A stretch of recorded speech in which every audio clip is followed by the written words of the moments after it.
self. Okay. Nothing to do with ourselves. Only one perspective, and that is the inner perspective. Without a regard to their manifest and clear meanings. Everything is undercover, everything is inside, nothing is outside. The condition became so bad that the verses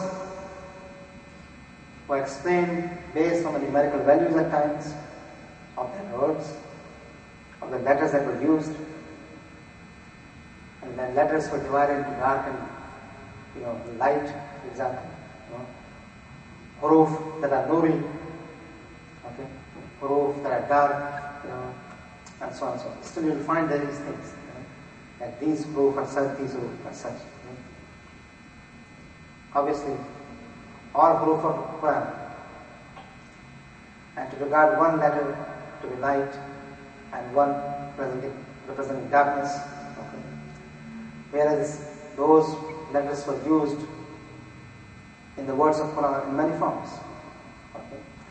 And there are words of Quran, they are all 26 letters of alphabet have been used. Okay, how about that? No clear explanation. Each interpretation, this letter has this numerical value. Of course it has, as far as Arabic is concerned. Okay. But to explain everything in that context became strange.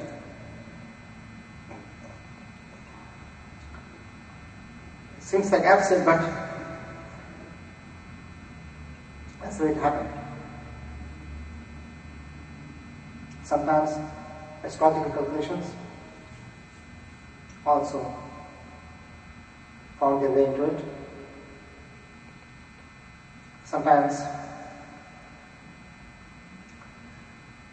ramification of various times during the day.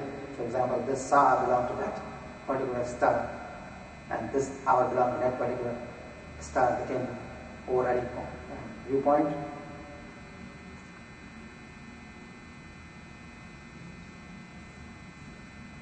In a nutshell, they have their own explanation. Of course, we have a correct tradition from the Prophet ﷺ that says, verily, the Quran has an exterior and an interior.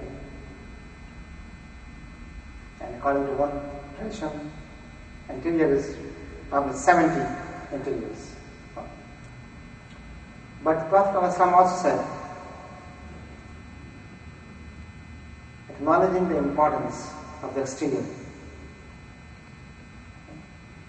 and he said that obeying the exterior would suffice you. In other words, your job as far as Quran is concerned, in terms of obedience, is to go by the manifest meanings of Quran.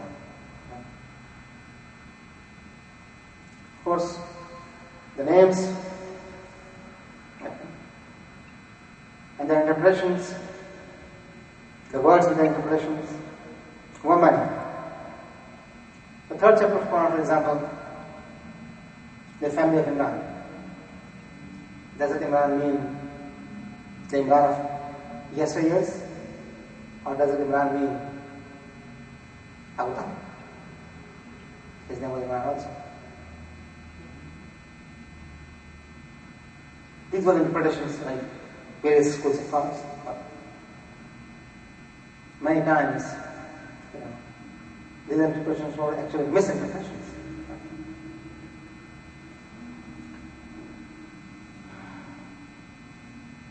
The meanings given to various words became a rallying cry for the partisans of each group and subgroups. The result was that it didn't have a call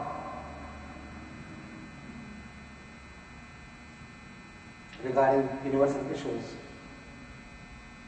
and hence you find that list of Mufassirin, that long list that you see, thousands and thousands of people who try to interpret Quran. We're going to go on some various groups and talk about those tafsirs. But let me go to our times briefly before we end this session of today. In our times, tafsir took another turn. And that turn was that there were mufassirin who were influenced by the natural sciences and the social sciences of our times. Influence of many of the anti-Islamic theories. And they said that the realities of religion cannot be against scientific knowledge. And one should not believe except what is perceived by one of our senses.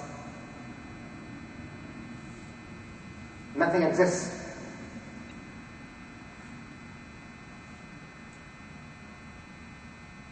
except what could be scientifically proved. What cannot be proved does not exist. And those things that cannot be proved, and we consider them to exist, for example, kursi, the Quran talks about, the kursi, the throne, as you call it. Or law, for example, or qalam, for example, the words that are used in Quran. What does law mean? What does qalam mean? What does kursi mean? Should be interpreted in a way that conforms to the science. And for which the science is silent about, the things that science doesn't know anything about, or science does not claim to know about, like the resurrection, the day of judgment, they should be brought into light of laws of matter, and so on and so forth.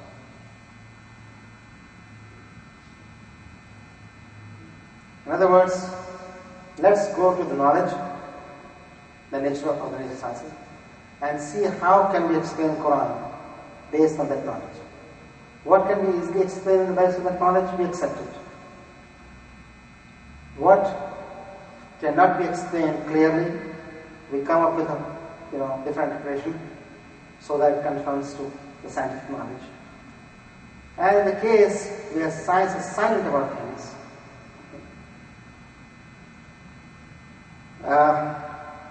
which cannot be one way or other proved, which is resurrection, for example, life after death, for example, that should be taken by the laws of matter and things like that. This new phenomenon also strongly criticized traditions, because they thought the traditions could not be relied as they differ in so many ways. One aspect and 10 different traditions explaining that, and none of them in harmony with other. These were some of the thoughts that they came up, and their effort was to try to explain this all in terms of science and the body of knowledge that was present. One thing they didn't realize was that scientific knowledge is not absolute. It's ever-changing. In my own life, I have seen theories change. Okay. For example, theories of light, I have seen change. Okay. From wave to matter to wave to wave, and to matter again. Okay. We are still looking from string theory to really wrap around everything else. Okay. So, theories change. You want to keep on changing their interpretation?